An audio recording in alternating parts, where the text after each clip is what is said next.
निर्वाण हा शब्द ऐकला की अनेकांना वाटतं निर्वाण म्हणजे जगापासून दूर जाणं, सगळ्या इच्छा आकांक्षा संपवणं आणि स्वतःला शून्यात विलीन करणं. पण खरं निर्वाण म्हणजे नष्ट होणं नाही, तर मुक्त होणं आहे.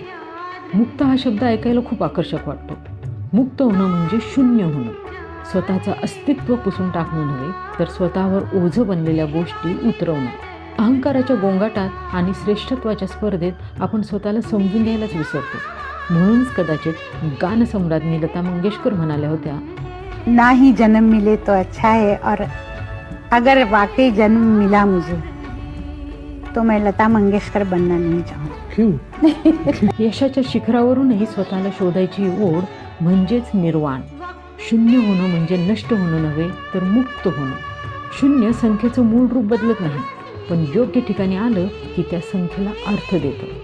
तसंच निर्वाण आयुष्याला अर्थ देतं. मन शून्य झालं म्हणजे रिकामं झालं की त्यात प्रकाश प्रवेश करतो. तमसोमा ज्योतिर्गमय, अंधारातून प्रकाशाकडे वाटचाल.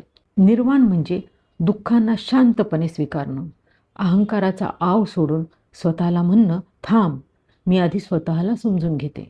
स्पर्धेच्या तालावर नाचणाऱ्या कठपुतलीपेक्षा मुक्तपणे नृत्य केलेलं आयुष्य नेहमीच अधिक सुंदर असतं. निर्वाण म्हणजे माझ्यातलं अनावश्यक संपवून आवश्यकाला जागा देणं.